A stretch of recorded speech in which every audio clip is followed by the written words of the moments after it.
So today I have a 400 card PSA return. As you can see here, I've got the grade breakdown written down. Of these 400 cards, 86 of them got a PSA 10, 197 got a PSA 9, 102 got a PSA 8, and then the dreaded 8.5 grade. Luckily I only had 4 of those. Less than 8, 11. 11 might seem like a lot, but you'll see there were actually some cards that I knew were only near mint or so, some legend pieces and cards like that. But I guess at first glance, one of the things you'll notice, one of the things I kind of track a little bit or keep in mind, I have more 8s than 10s, which is something I don't like to see, but given the nature of these cards, and I'll touch on it later in the video, it's not unreasonable or completely unexpected. So one of the big things I had in this submission were jungle and fossil common and uncommon sets.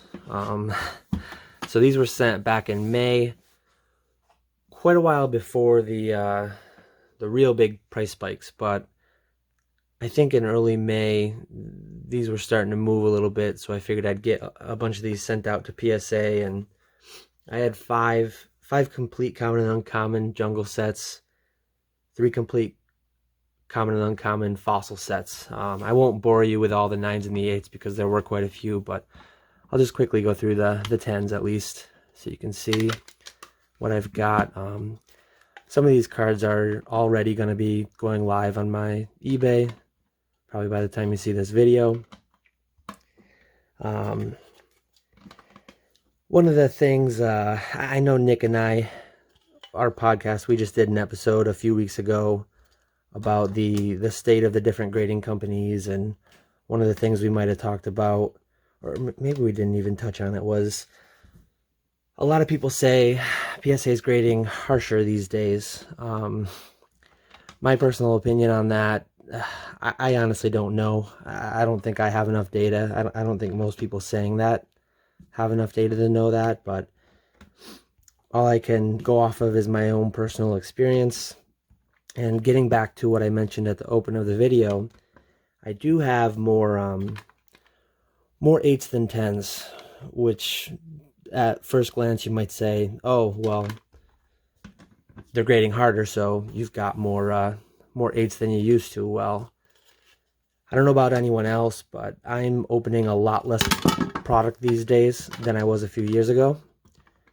So I've got monster boxes of these non-hollow first edition commons and uncommons, and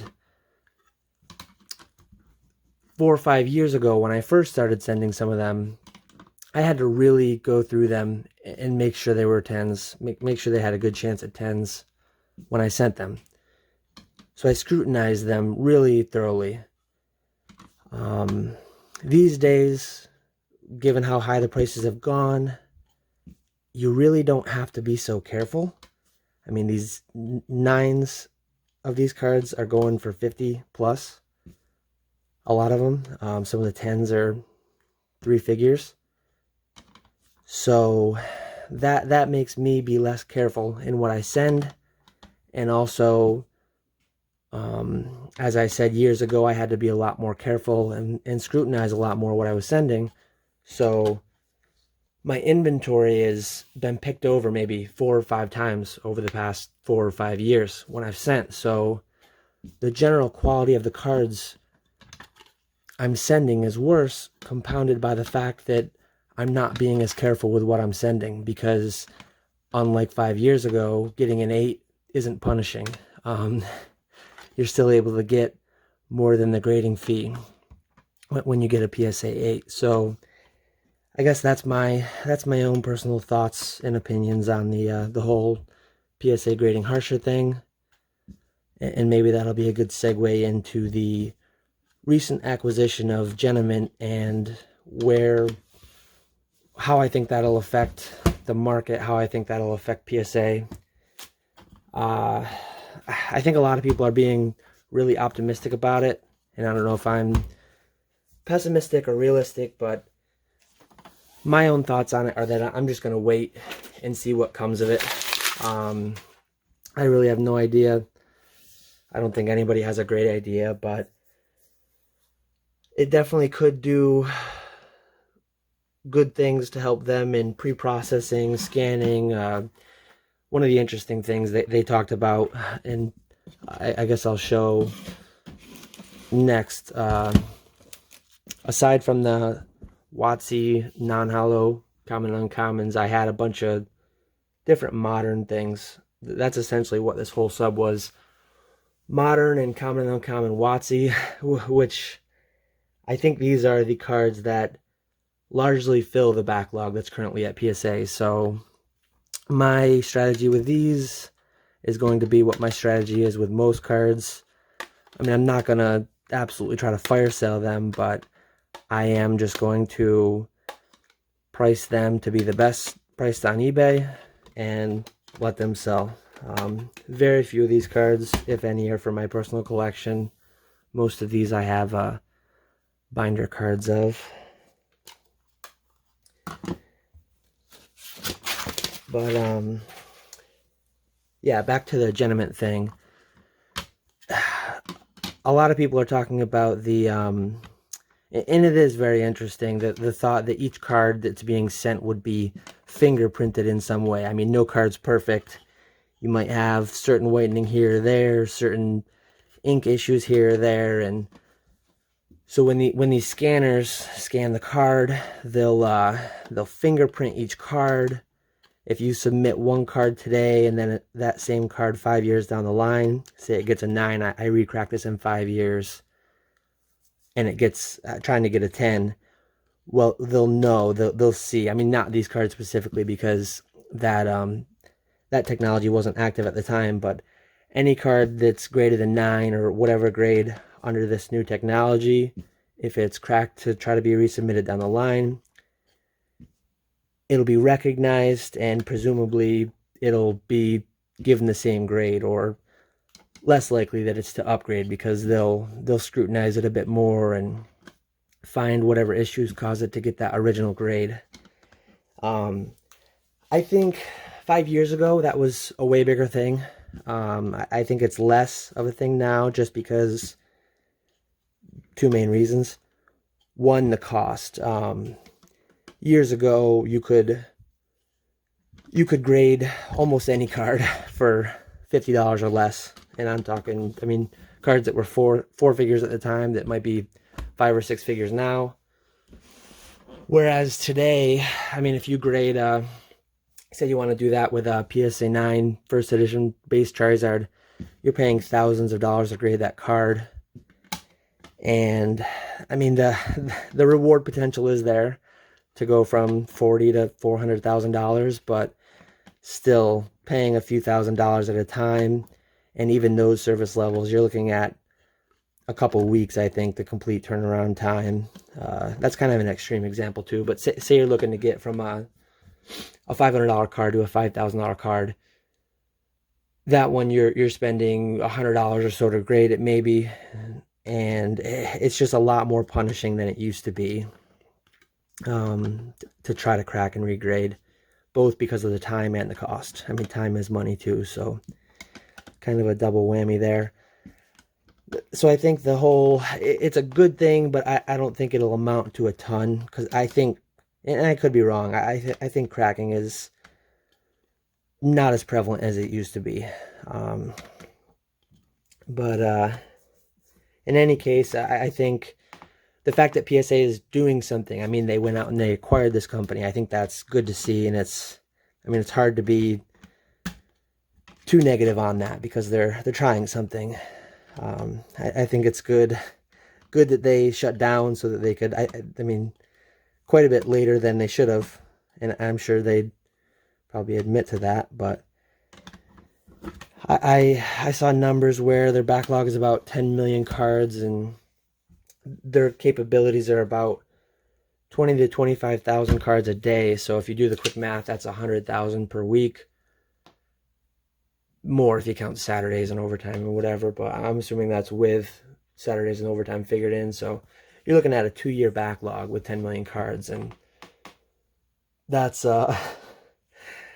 tying into one of their statements, their early statement, right when they closed. These are some of the low grades and the oddball grades, I guess. This is the rough stack, but tying that into their statement when they closed down, I thought it was really funny that they said something about, I don't know what happened on this one.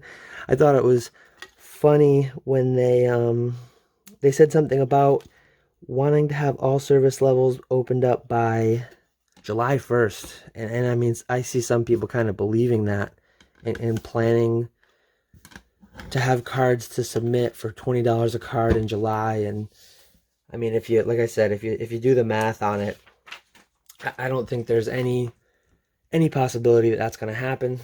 But again, we'll see what happens. I know that I'll have many cards to send if somehow they do get that figured out and do it at $20 a card again. My own personal opinion, these last cards have actually already been photographed for eBay. That's why they're in these sleeves. But these last 4 stacks, I'm going to avoid showing you all the 9 and 8 Fossil and Jungles. But these are like the better cards that I wanted to get on eBay quicker, worth a little bit more. So yeah, some early, I had some Japanese, like years ago, weren't worth a ton, and I had a fair bit of this in PSA's backlog right now. I think cards like this too, any card that 5 years ago wasn't worth grading and suddenly became, I mean, those are the kinds of cards, pretty much everything I'm showing you, that are really going to see large pop increases, I think. But yeah, going back to PSA, I think I'd be shocked if you were to see any service level open up, whatever they call it. If they reopen bulk, it'll only be done if it's $50 plus a card, I think. I'd be shocked before 2022 to see, I really like these Legends cards. I'd be shocked to see anything below $50 a card, and honestly, maybe even $100 a card. I don't think you get any service level under $100 a card by over summer, and I don't think you get sub 50 before year end.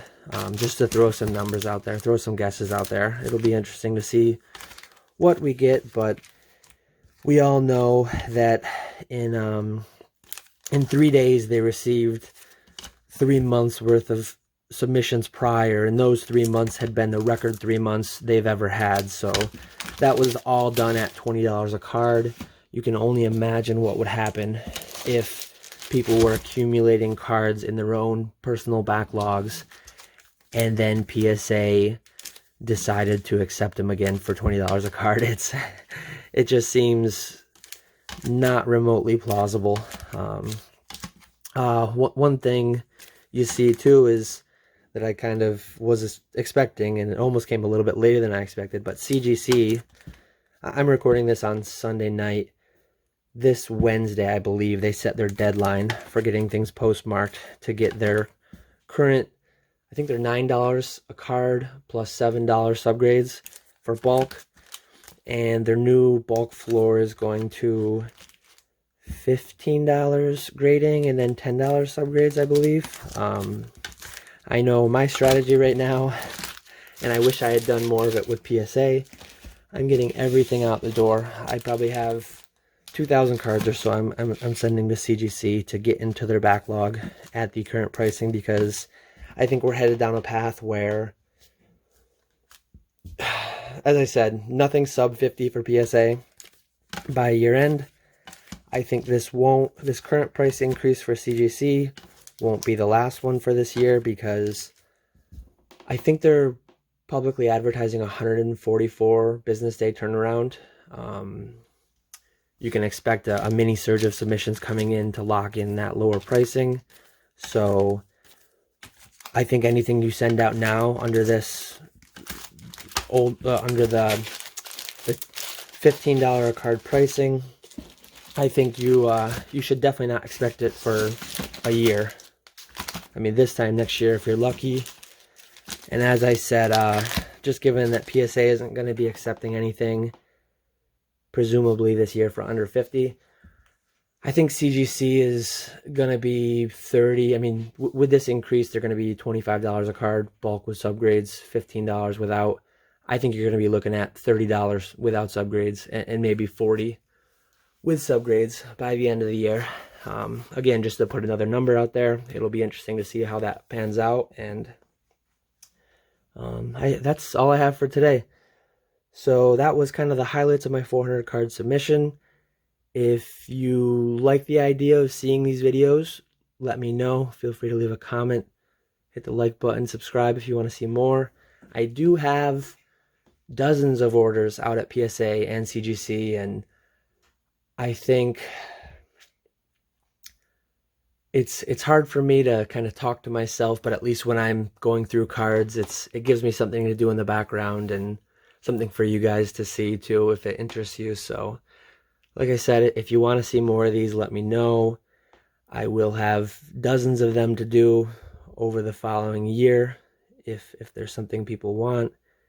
And I could also do, I'm not sure, especially right now, because I was going to say I could do videos on cards I'm sending out, but usually when I'm sending out lately, it's like short time frame to do it because I'm trying to lock in whatever price is increasing, and I think that's just going to be the atmosphere of the next year.